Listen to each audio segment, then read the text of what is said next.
Hi everyone, welcome back to Shine Classes. First of all, good evening, good afternoon, good morning. सभी को शुभ संध्या, राधे राधे, जय श्री कृष्णा, राम राम। कैसे हैं आप सब? बढ़िया हैं, मुझे उम्मीद है बढ़िया होंगे। आज है हमारी तारीख 1 जुलाई। आपका परसों से पेपर है, 3 तारीख से। कल की 2 जुलाई की डेट है। हम सिर्फ शिक्षण अधिगम और बाल विकास पे ही एक फाइनल रिवीजन करेंगे, जिसमें आपके सिर्फ प्रश्न होंगे, सिर्फ प्रश्न ही प्रश्न होंगे उसमें। और आपको इस तरीके से 3, 4, 5, 6 क्लासेस तक मिलेगी अलग अलग टॉपिक्स पे, ताकि आपका रिवीजन भी हो जाए, हर प्रकार के प्रश्न हो जाए। आज हम यहाँ पर सोशल साइंस का रिवीजन करेंगे, जो कि महा मैराथन क्लास करेंगे, फाइनल रिवीजन करेंगे। सारे टॉपिक्स को कह सकते हैं कि टच करेंगे, जहाँ पर हम सारे टॉपिक्स पे देखेंगे, हाँ ये फला फला फला टॉपिक्स था, जो जो इसमें इंपॉर्टेंट रहेगा उस पर मैं आराम से रुक कर आपको हर चीज़ बताऊंगी।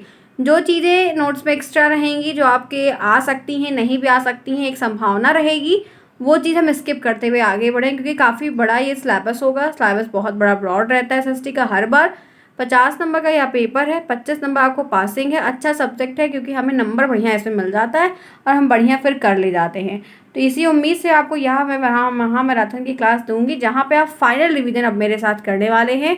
मैंने आपको हिंदी करवाया, मैथ बचा हुआ है। मैथ आपको पेपर के 1 दिन पहले मिलेगा, ताकि आपकी वो ना, क्योंकि और भी सारी क्लासेस हैं। अब मैथ का फाइनल, मैंने आपकी मैथ की सारी क्लासेस आपको पढ़ाई है, सारी चीज़ें आपको बताई है।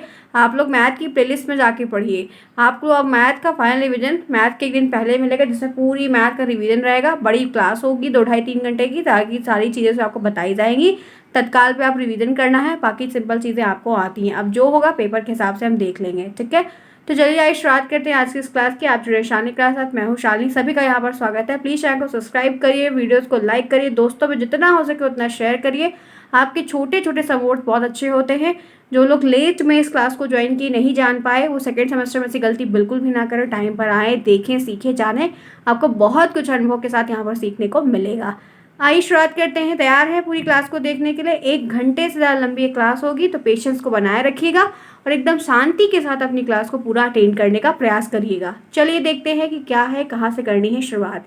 चैप्टर 1 से हम करेंगे स्टार्ट, और पूरा रिवीजन, फाइनल रिवीजन आज हम यहाँ पर करने वाले हैं। यह पहला चैप्टर है और यहाँ पर हमें हर चीज़ को पढ़ना, समझना, देखना, जानना है। जैसे कि आप देख सकते हैं, ये चैप्टर 1 है। चैप्टर 1 में है इतिहास का अर्थ, महत्व, जानने के स्रोत और बहुत सारी चीज़ें, जिनके बारे में हम एक एक स्टेप को जानेंगे और समझेंगे। प्रश्न आपसे बनते हैं पहले के चैप्टर से, आइए जानते हैं। तो सबसे पहले अक्सर देखने को हमने कई बार देखा है कि इतिहास को जानने के क्या क्या स्रोत हैं, वो कौन कौन से, वो पूछता है आपसे।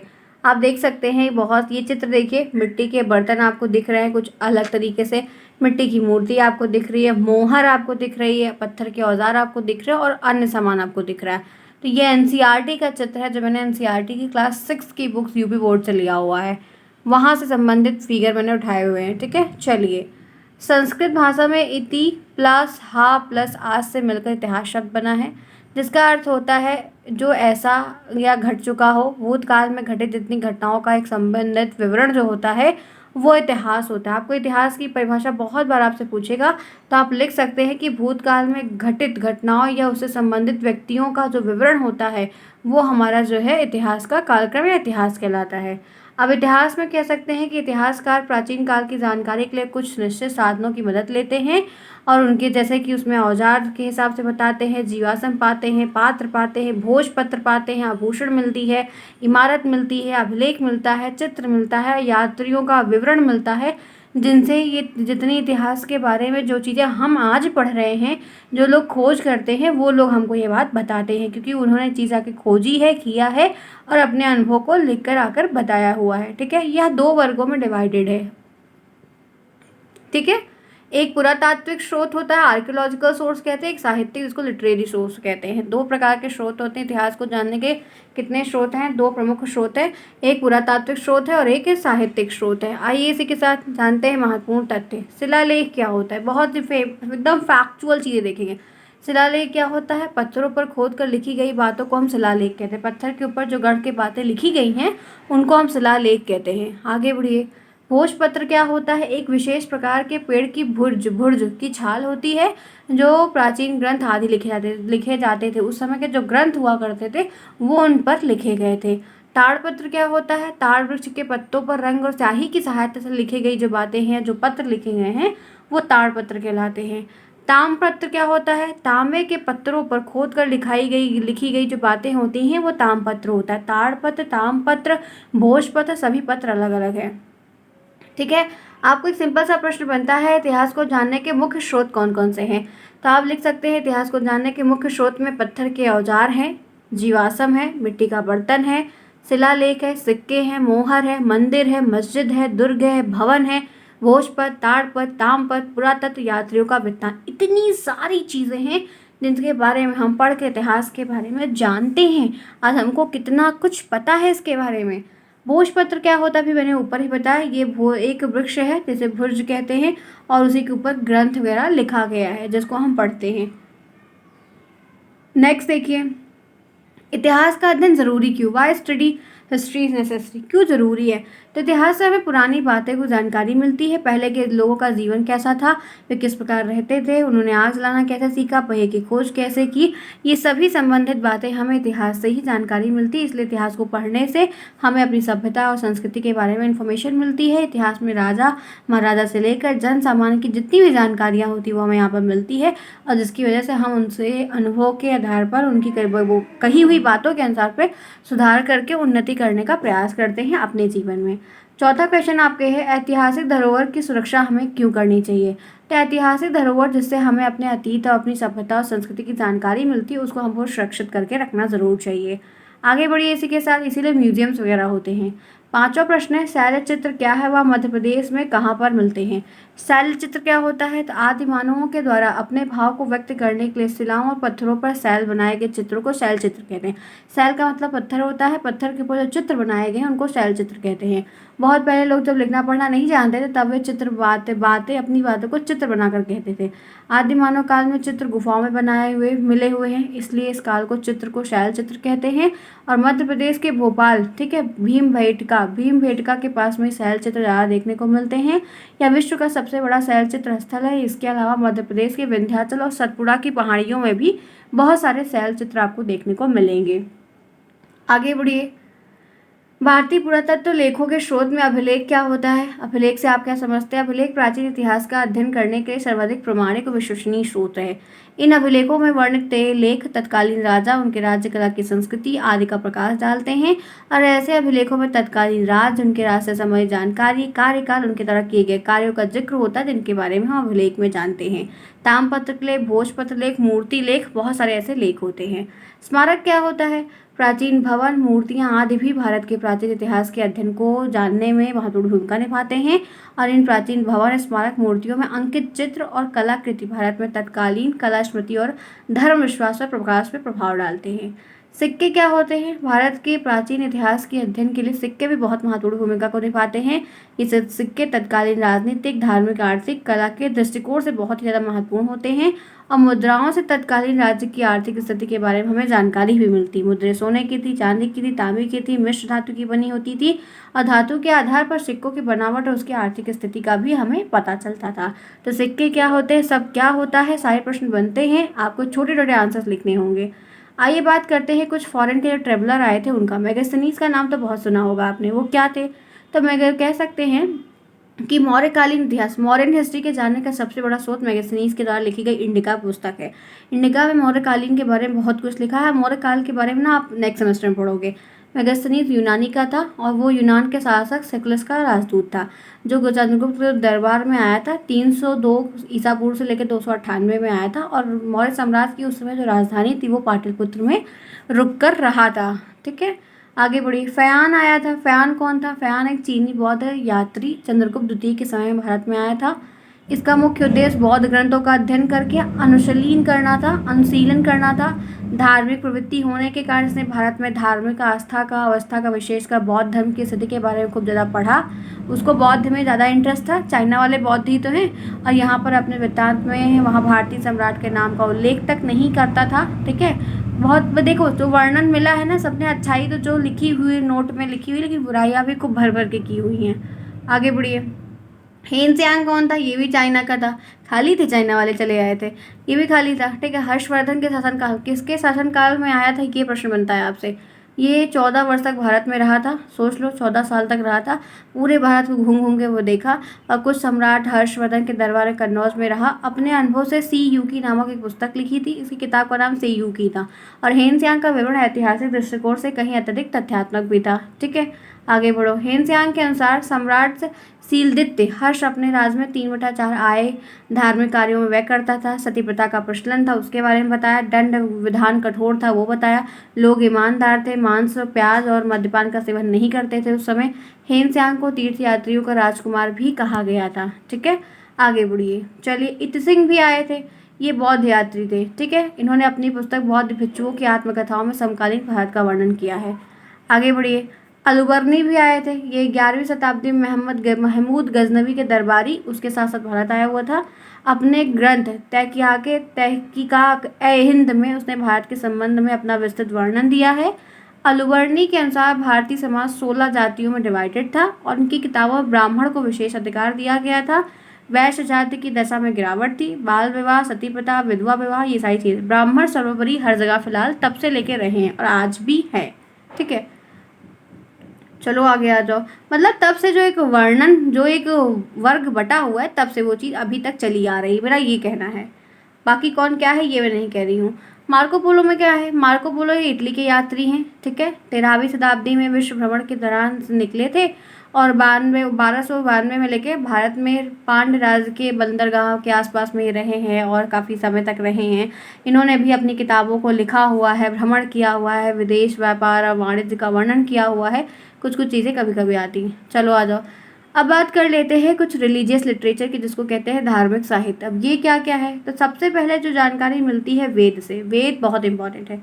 इसका अर्थ होता है महत्व ज्ञान, पवित्र आध्यात्मिक ज्ञान। संपूर्ण वैदिक इतिहास की जानकारी का स्रोत वेद में ही है और इनकी संख्या 4 है। ऋग्वेद, सामवेद, यजुर्वेद और अथर्ववेद। वेदांग क्या होते हैं? इनसे वेदों के अर्थ को सरल ढंग से समझा जा सकता है। वेद में जो कुछ लिखा है बहुत टफ है, हम ऐसे नहीं पढ़ सकते हैं, तो हमको सरल ढंग से हम वेदांग पढ़ते हैं। इनकी संख्या 6 है।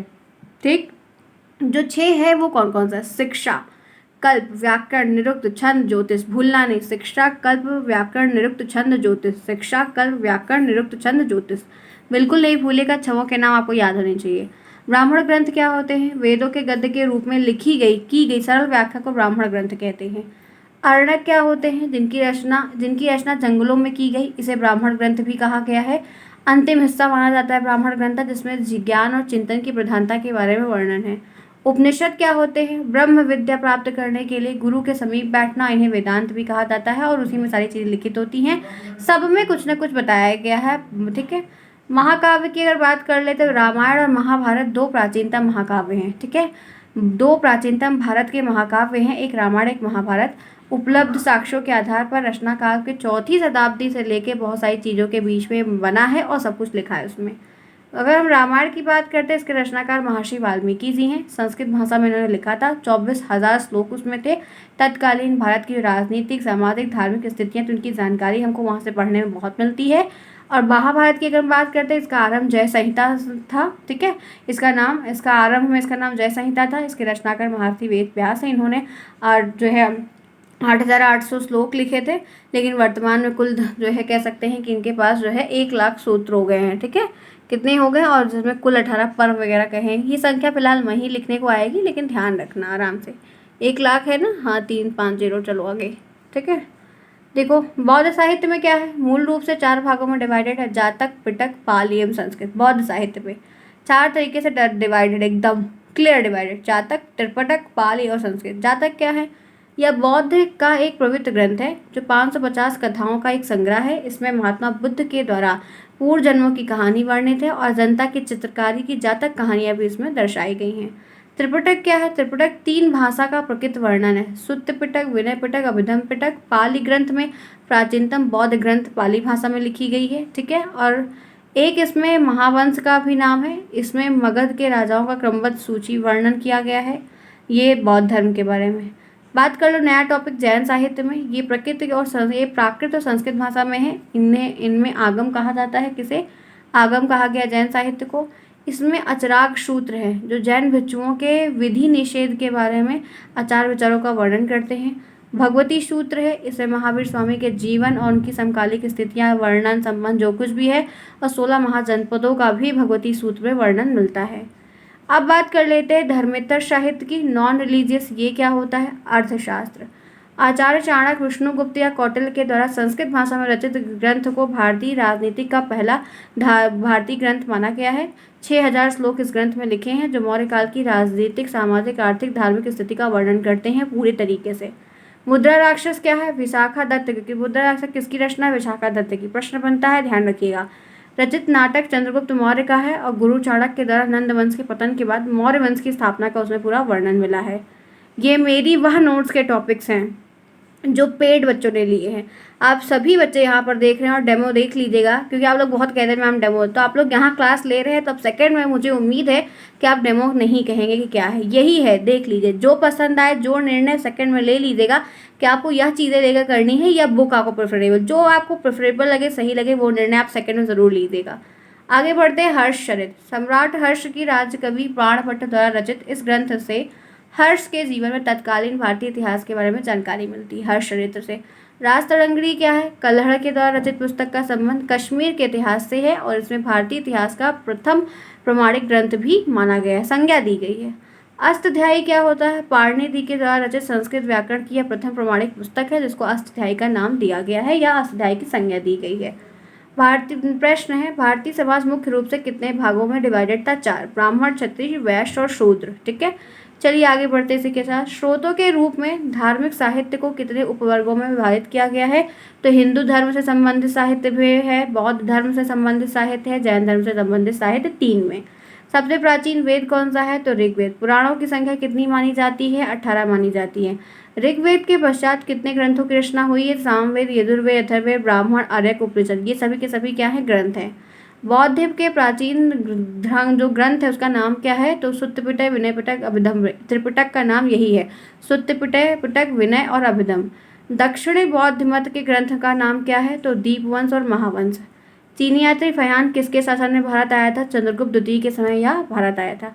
पहला चैप्टर आपका यहाँ पर होता है 17 मिनट में समाप्त। मुझे उम्मीद है कि आपको बहुत अच्छा लगा होगा और आपने इस चैप्टर में बहुत कुछ सीखा होगा। चलिए इसी के साथ क्लास को लाइक करिए सभी लोग जिन्होंने अभी तक यह क्लास को नहीं लाइक किया। हम पूरा रिवीजन करेंगे, एकदम साइलेंस के साथ करेंगे और सब कुछ आपका रिवीजन करवा दूंगी।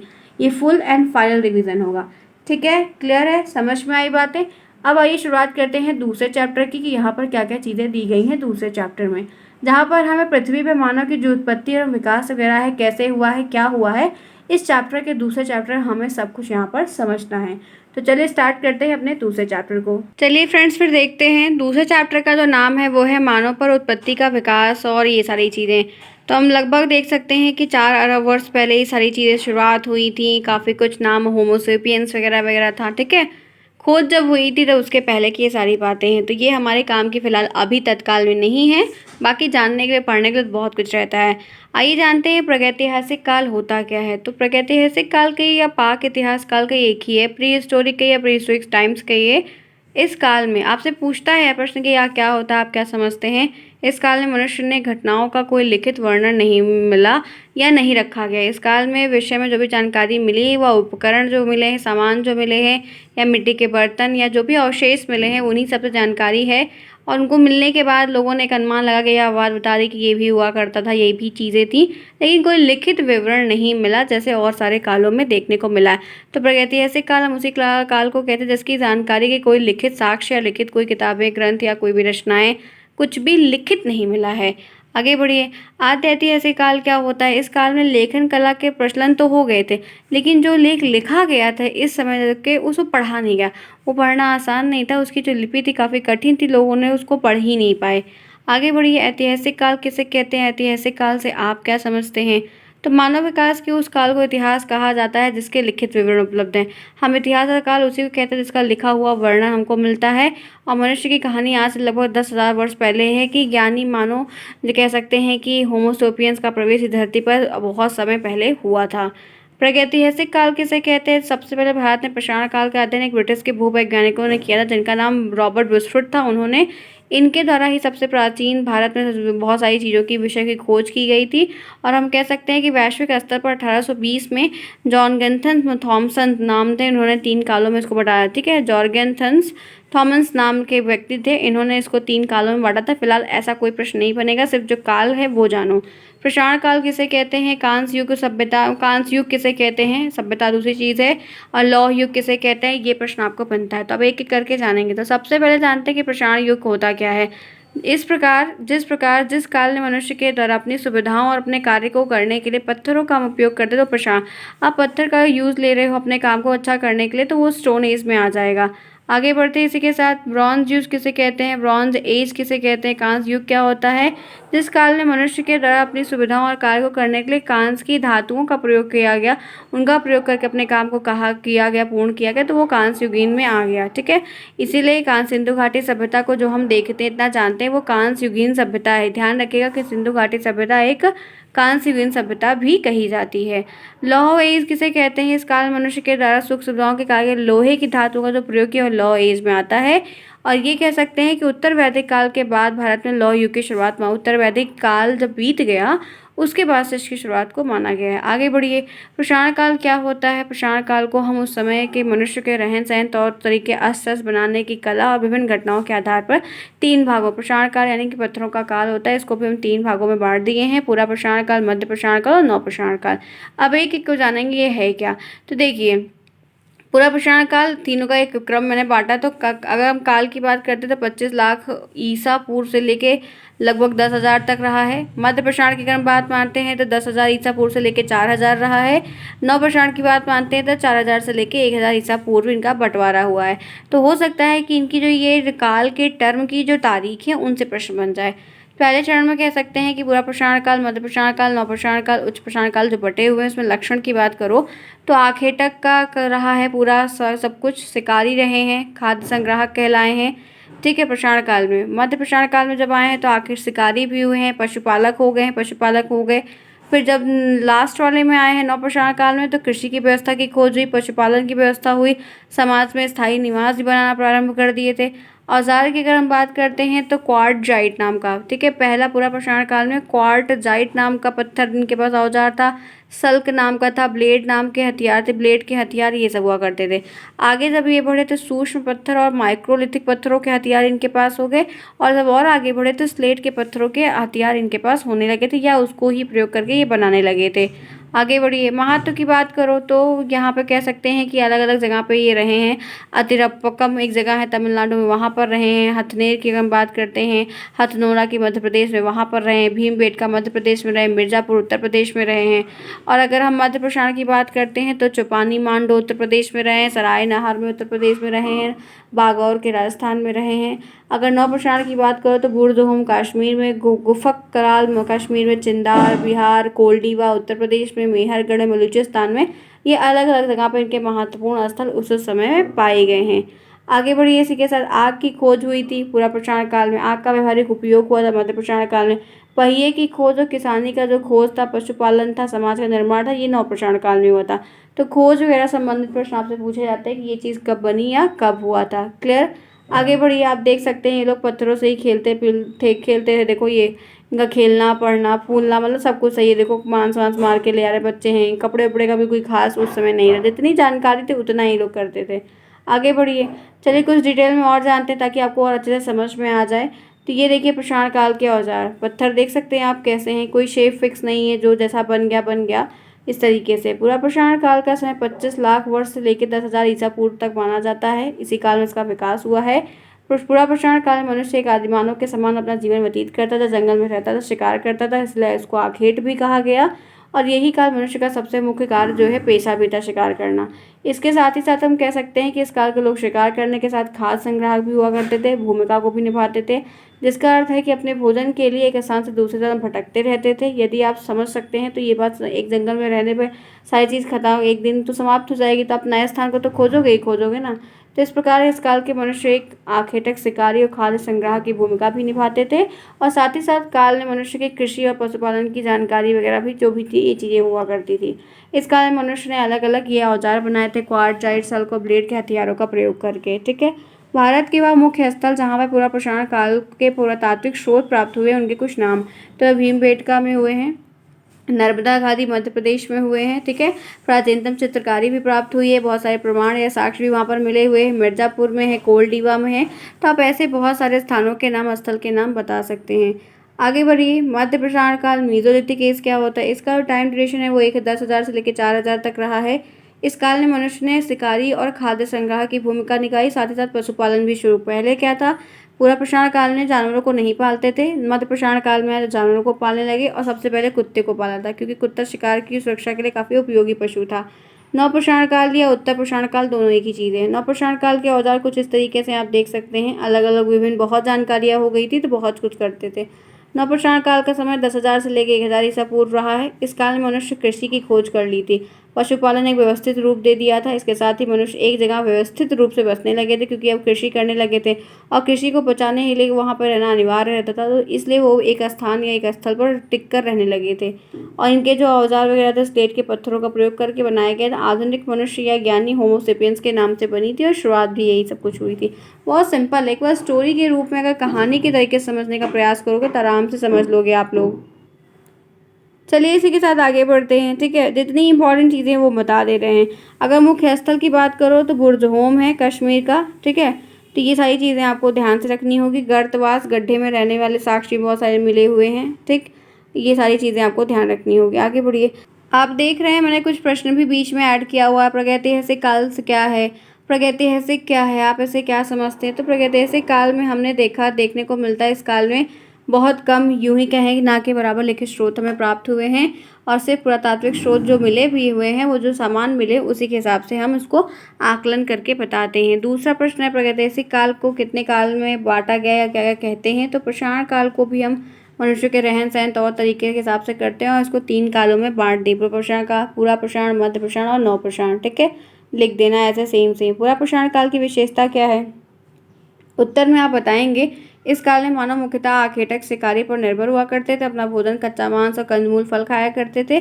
और इस काल में मानव ने आग की खोज कर लिया था, किंतु बहुत ज़्यादा उसका यूज़ नहीं किया था, उसके प्रयोग से वंचित थे।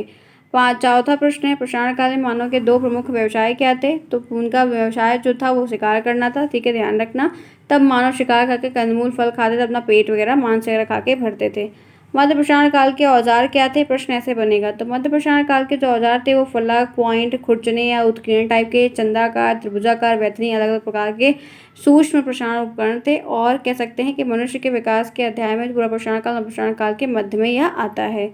प्रसारण युग के लोग कैसे थे? तो प्रारंभिक गुफाओं में रहते थे, फिर झोपड़ियों से टोपियों आए, उसके बाद में शिकारी संग्रहकर्ता के रूप में निवास करते थे, खाते पीते थे, जीवन यापन करते थे। तो दूसरे चैप्टर में जितनी भी बातें आपकी मनुष्य की उत्पत्ति या तमाम चीज़ों से जो भी था मैंने आपको सारा बताया, ऐसी ऐसी चीज़ें ही आपको देखने को मिलती है और ऐसे बेसिक चीज़ें आपको हमेशा देखने को मिलती रहेंगी। चलिए इसी के साथ आगे बढ़ते हैं और नेक्स्ट देखते हैं तीसरा चैप्टर, नदी घाटी की सभ्यता, ठीक है। नदी घाटी सभ्यता के बारे में क्या कहेंगे? तो भारत में सिंधु घाटी सभ्यता पहली नगरीय सभ्यता थी, ध्यान रखिएगा। खुदाई में प्राप्त हुए अवशेष से पता चलता है कि सिंधु घाटी सभ्यता के लोग सोच में अत्यंत विकसित थी। वे पक्के मकान में रहना प्रारंभ, उनको घर पक्का सब कुछ जैसे आज बनता है, पूरा टाइल्स वगैरह, वुडन फ्लोर, ये वो सब कुछ पता था। चूँकि इस सभ्यता का विकास सिंधु नदी और सहायक नदी के आसपास के क्षेत्र में हुआ था, इसीलिए इसको सिंधु घाटी सभ्यता का नाम दिया गया, क्योंकि वहाँ पर ये हुई थी। और इस सभ्यता की खुदाई में सबसे पहले वर्तमान पाकिस्तान हड़प्पा में स्थित था इसका पहला स्थल, जिसको हड़प्पा सभ्यता के नाम से भी जाना जाता है। भारत का इतिहास सिंधु घाटी सभ्यता से प्रारंभ होता है, जिसे हम हड़प्पा सभ्यता के नाम से भी जानते हैं। लगभग 2500 ईसा पूर्व से लेकर दक्षिण एशिया के पश्चिमी भाग तक यह फैली थी। वर्तमान में पाकिस्तान तथा दक्षिण भारत में इसका एरिया माना जाता है कि वहाँ पर बहुत सारे हिस्से जो है सभ्यताओं के पाकिस्तान में भी हैं। सिंधु घाटी सभ्यता, मिस्र की सभ्यता, मेसोपोटामिया सभ्यता, भारत और चीन, ये 4 प्राचीन सभ्यताओं के नाम से अधिक उन्नत थी। सबसे ज़्यादा फेमस यही थी, इसी में बहुत कुछ देखने को मिला था, बाकी सब में थोड़ी थोड़ी चीज़ें थी। आगे बढ़िए, 1920 में भारतीय पुरातत्व विभाग के द्वारा सिंधु घाटी सभ्यता के उत्खनन से जो स्रोत मिला था उसको हड़प्पा और मोहनजोदड़ो 2 प्राचीन नगरों की खोज हुई थी। तो हड़प्पा और मोहनजोदड़ो क्या है? नगर है। किस सभ्यता के? सिंधु घाटी सभ्यता के बारे में जब खोजा जा रहा था, जाना जा रहा था, तब ये दोनों वहाँ पर नगर मिले हुए थे। भारतीय पुरातत्व विभाग के तत्कालीन डायरेक्टर जनरल मार्शल ने 1924 में सिंधु घाटी सभ्यता की नई खोज की घोषणा की थी। फिर बाद में खोदना और सब कुछ देखना शुरू किया। आगे बढ़िए, हड़प्पा के बारे में है। यह स्थल वर्तमान पाकिस्तान के पंजाब प्रांत के मांटोगोरी जिले में स्थित है, ठीक है। यह सबसे उत्खनन कार्य किया गया था तथा खुदाई वगैरह यहीं पर की गई थी। यह रावी नदी के तट पर, मतलब जो सहायक नदियाँ थी वो उसके तट पर स्थित है लगभग। ध्यान रखना, सिंधु घाटी सभ्यता सिंधु उस नदी के किनारे, लेकिन हड़प्पा सभ्य नगर जो मिला था वो रावी नदी के किनारे। तो दोनों नदियाँ अलग अलग हैं, इसीलिए दोनों नदियों के बारे में बात क्लियर होनी चाहिए कि कौन सी सभ्यता किस नदी के किनारे है, नहीं तो दोनों आप गलत कर देंगे। इसका ऑब्जेक्टिव प्रश्न आपको बन सकता है।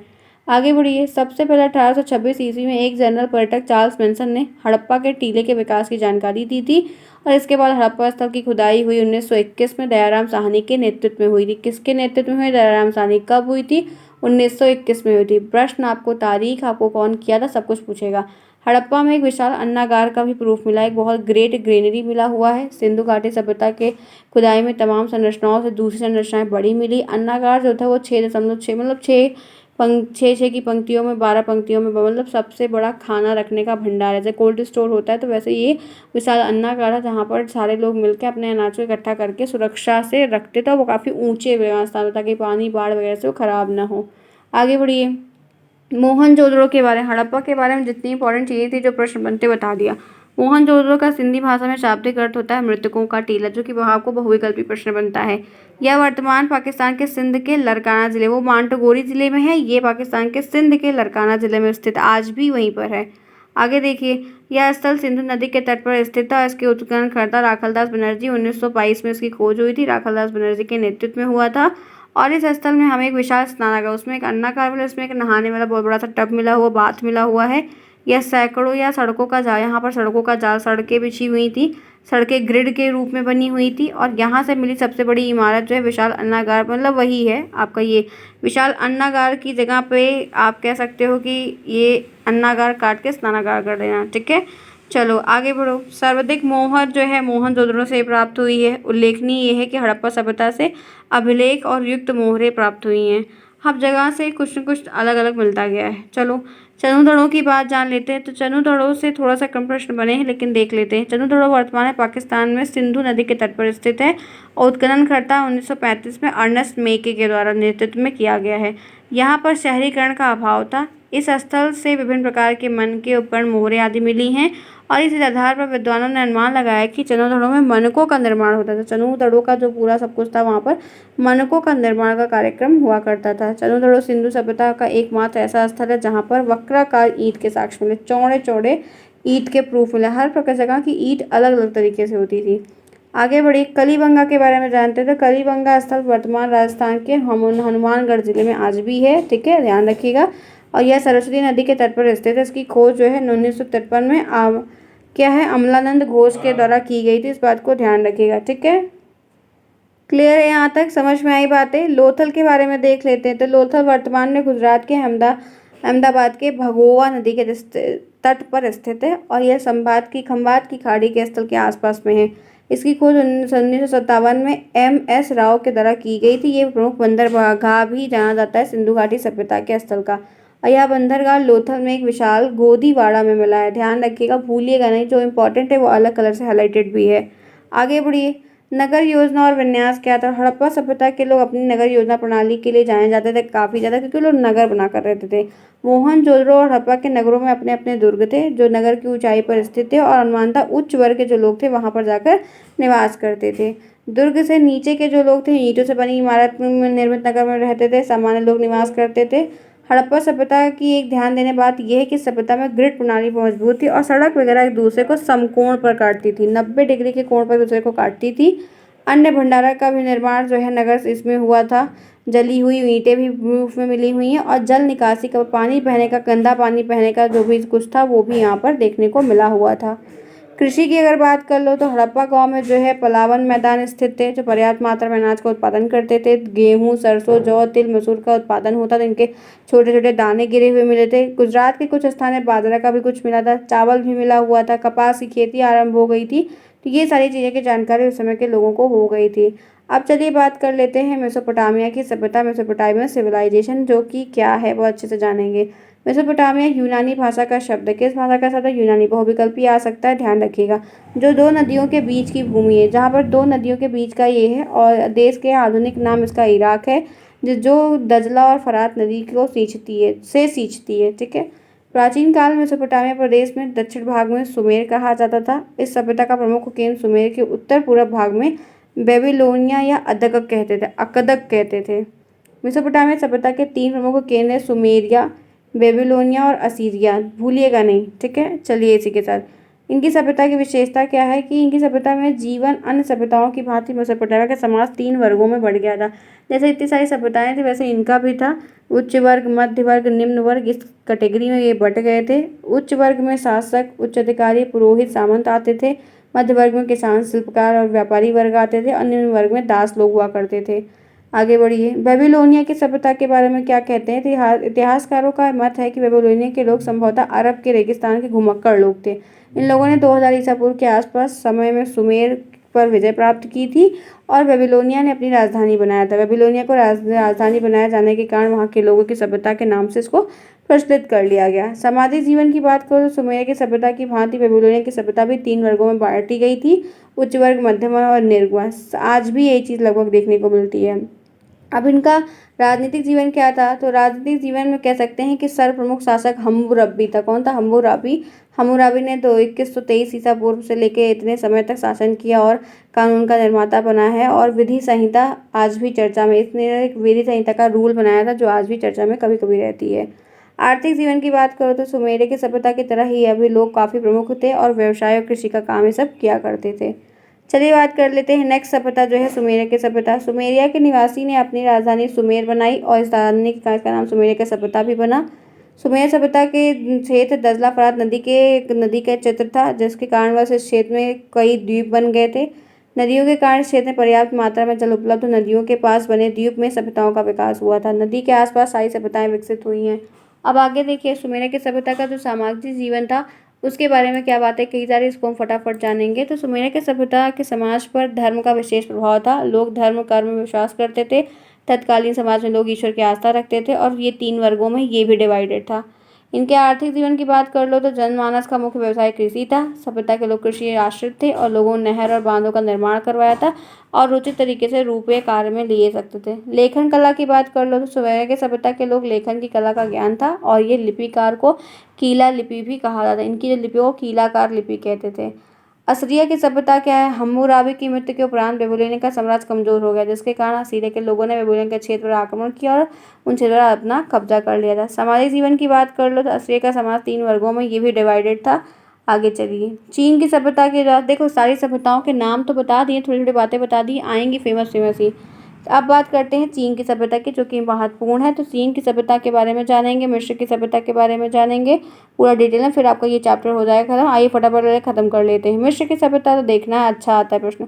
चीन की सभ्यता विश्व की प्राचीनतम सभ्यताओं में से एक है। यह उत्तर में हांगो नदी के तट पर, कहाँ पर है नदी का ये नाम याद रखना, बहुविकल्पी बनेगा यहाँ पर, एवं दक्षिण से मध्य में यांगतीसी नदी की घाटी तक विकसित। कहाँ से कहाँ तक? हांगो से लेकर यांगतीसी क्यांग नदी तक बटा हुआ है, फैला हुआ है। हांगो नदी अपना मार्ग बदलती है, निरंतर आगे बढ़ने का प्रयास करती है और प्रत्येक वर्ष चाइना की यह नदी अपने मार्ग को बदलती रहती है। इसी कारण से हर वर्ष एक नया जलोढ़ जम जाता है, जिसके कारण आसपास के इलाकों में पानी की वृद्धि हो जाती है, जलस्तर जो है बढ़ जाता है। उत्पादकता में वृद्धि होने के बावजूद भी नदी का प्रत्येक वर्ष बाढ़ आने का खतरा भी रहता है।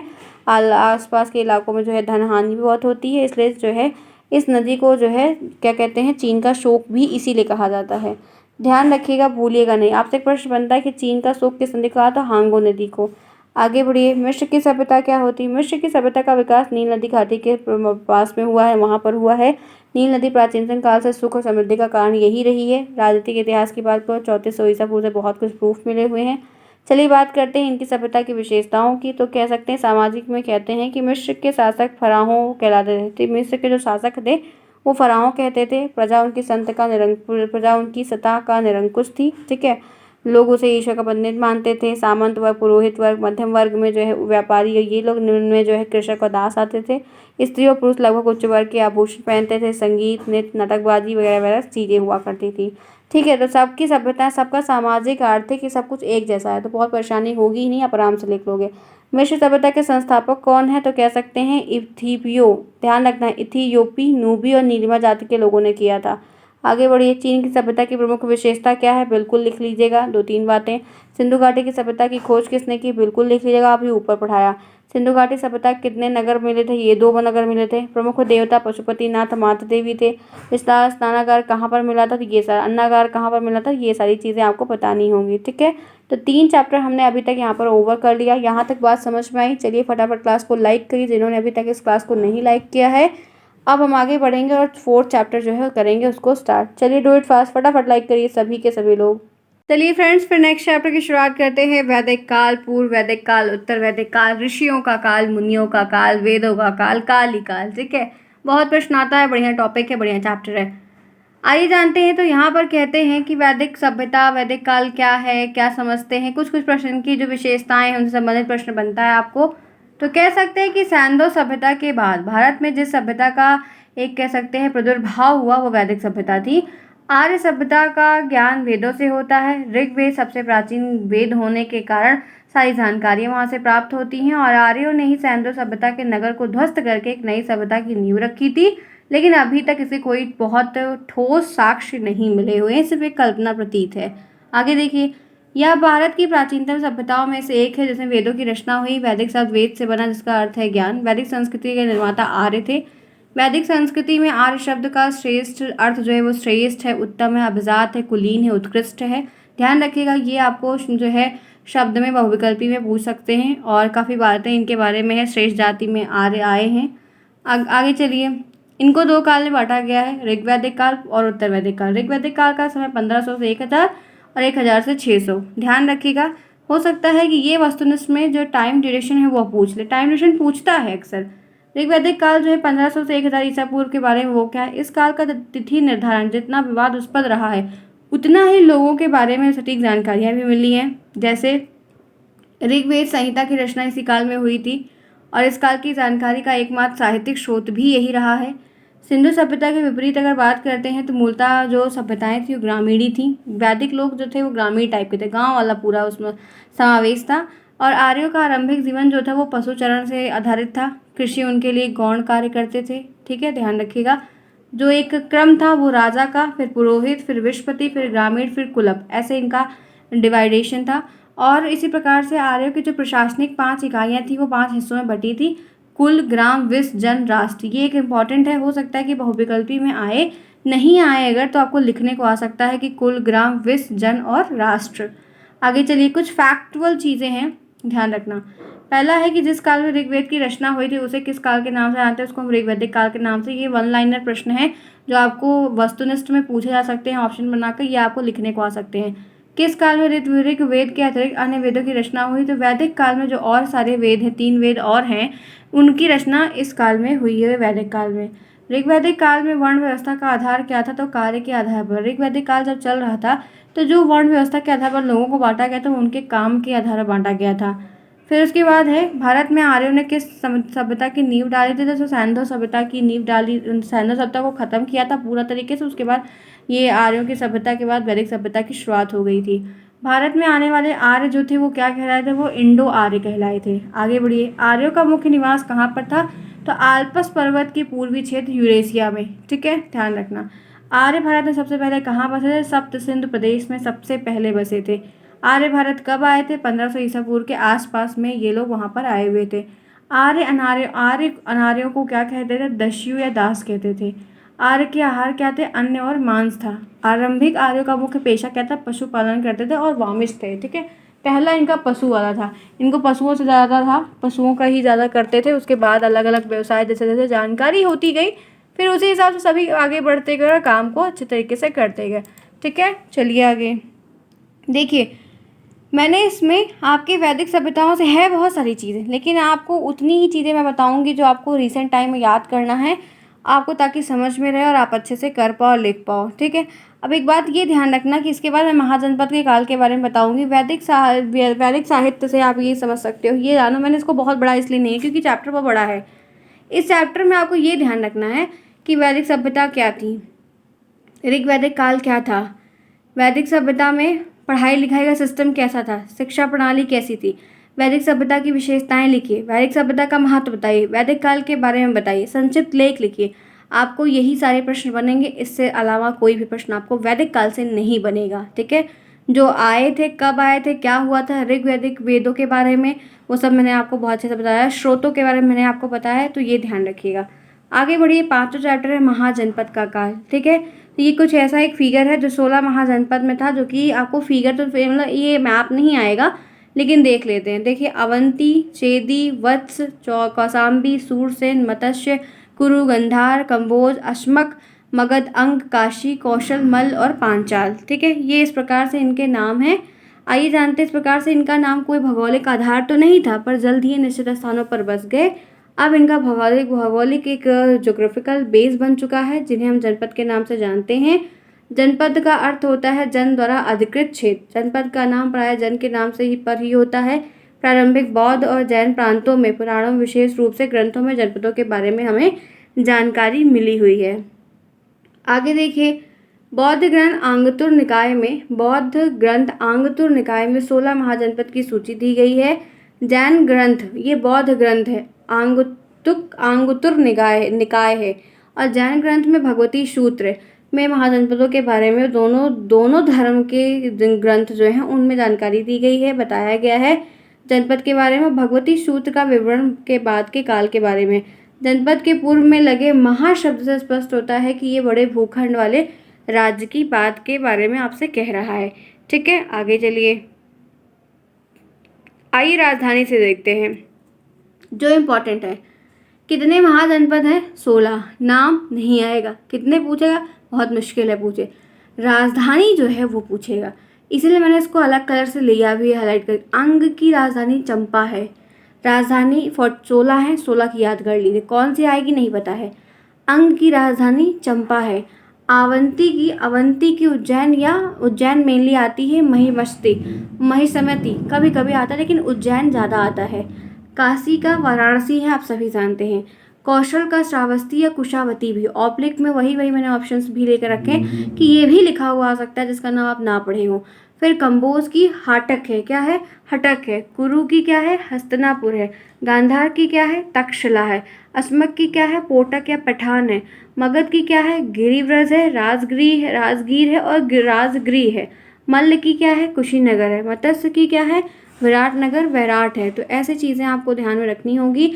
वत्स की कौसाम्बी है, वज्र के वैशाली है, पांचाल का अभिच्छल या कपिल्य है, और ये चेदी का जो है आपका सुवक्ति वाला, ये वाला सुक्तिवती वाला ज़्यादा आता है, ध्यान रखिएगा। सूरसेन की मथुरा है। अब इसमें ज़्यादा पूछी जाने वाली जो है वो अंग पूछी जाती है, अवंती पूछी जाती है, काशी, कौशल, कंबोज पूछी जाती है, गांधार पूछी जाती है, कुरु पूछी जाती है। ठीक है, और नीचे से कह सकते हैं ये मत्स्य वाली आई है और ये वाली आई है। ठीक है, ये भी आती है, तो थोड़ा देख लीजिएगा जो प्रश्नों में पिछले मतलब सालों में आई ही हुई है। ठीक है, चलिए सर आगे बढ़े, फिर आप लोग समझ में आ रही है बातें? आइए अब देखते हैं यहाँ पर क्या है। महाजनपद काल की अर्थव्यवस्था के बारे में, नगरों का विकास, लोहे का काम, कृषि का काम, अस्त्रों के काम, ये सब वहाँ पर बनने लगे थे, जानकारी हो गई थी। समाज कैसा था? तो कह सकते हैं गंधर्व विवाह, प्रेम विवाह की अनुभूति मिल गई थी। ठीक है, और राक्षस विवाह को क्षत्रिय समाज में मान्यता मिल गई थी। अनुलोम विवाह, बहुत मतलब शादी विवाह का जो रीति रिवाज जो भी था सबके अलाउ हो गए थे, हाँ कर लो। बहु विवाह का भी प्रचलन हो गया था। सती प्रथा का भी एकदम कह सकते हैं कि साक्ष्य प्राप्त हुए थोड़े बड़े, लेकिन बहुत ज़्यादा प्रचलन नहीं था। विधवा का अपने पति की संपत्ति पर अधिकार वगैरह मिलने लगा था। दहेज प्रथा भी शुरुआत हो गई थी। जाति व्यवस्था का प्रसार होने लगा था। विधवा का पुनर्विवाह भी होने लगा था। ये सारी चीज़ें उस समय भी रीति रिवाज में चल रही थी, कल्चर में। ठीक है, तो इतनी चीज़ें मैंने आपको इम्पोर्टेंट बता दी। अब बात कर लेते हैं, चलते हैं जैन धर्म का परिचय। जैन धर्म के बारे में प्रश्न बहुत करवाया है। जैन धर्म एक प्राचीन धर्म है जो उस दर्शन में निहित है जो सभी जीवित प्राणी को अनुशासित कर रहा है। अहिंसा के माध्यम से मुक्ति के मार्ग और आध्यात्मिक शुद्धता और आत्मज्ञान का मार्ग सिखाता, दिखाता, समझाता, बताता है। जैन धर्म की उत्पत्ति कब हुई है? अगर ये प्रश्न पूछा जाए तो कह सकते हैं कि 6ठी शताब्दी में, 6th सेंचुरी में ईसा पूर्व भगवान महावीर ने जैन धर्म का प्रचार प्रसार किया। धर्म मुख्यतः सामने निकलकर तभी आया था, और 24वें महान शिक्षक हुए, या कह सकते हैं कि अंतिम भगवान महावीर स्वामी ही हुए थे जैन धर्म में। आगे चलिए इसके बारे में और जानते हैं। इनमें 24 शिक्षकों को तीर्थंकर कहा जाता था। वे लोग जिन्होंने अपने जीवन काल में मोक्ष प्राप्त कर लिए थे, लोग उनका प्रचार प्रसार करते थे। अगर जैन धर्म के प्रथम तीर्थंकर की बात करते हैं तो ऋषभनाथ थे। जैन शब्द जिन जिन या जैन से बना है, जिसका अर्थ होता है विजेता। जिसका अर्थ क्या होता है? विजेता होता है। तो ये सब इनके बारे में है। आपसे ऐसे प्रश्न बनते हैं बीच बीच से, ध्यान रखिएगा।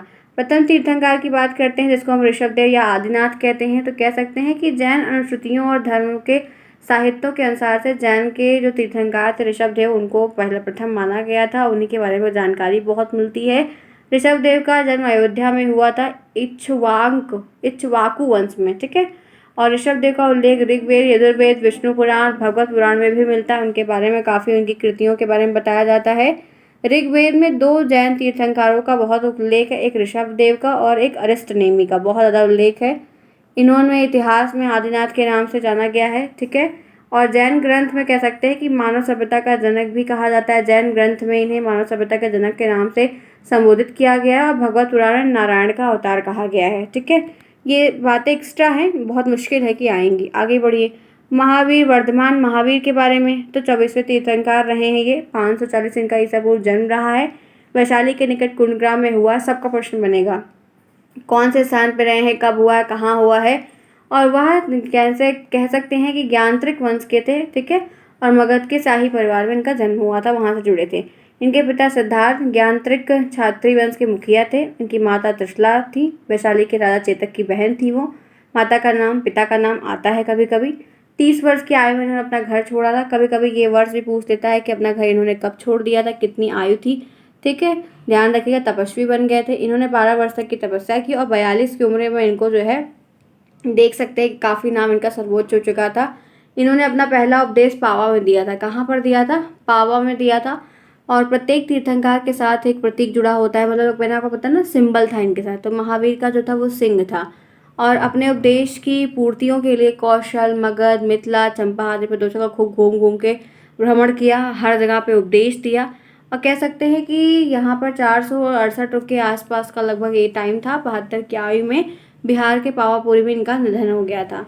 महावीर स्वामी को केवल ज्ञान नहीं, मतलब कह सकते हैं कि सिर्फ ज्ञान ही नहीं प्राप्त हुआ था।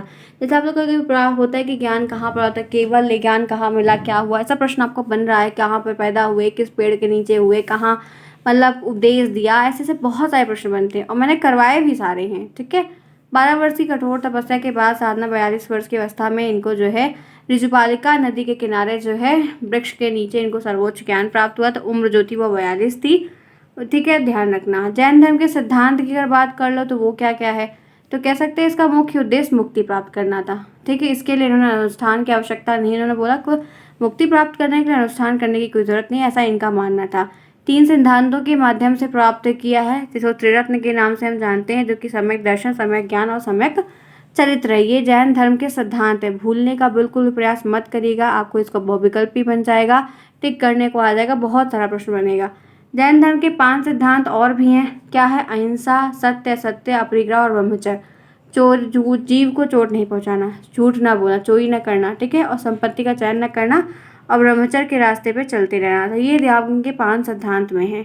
जैन धर्म के संप्रदाय और विद्यालय क्या क्या है इनके बारे में जानते हैं। तो 2 प्रमुख संप्रदाय हैं जो बट गए हैं, एक दिगंबर और एक श्वेतांबर।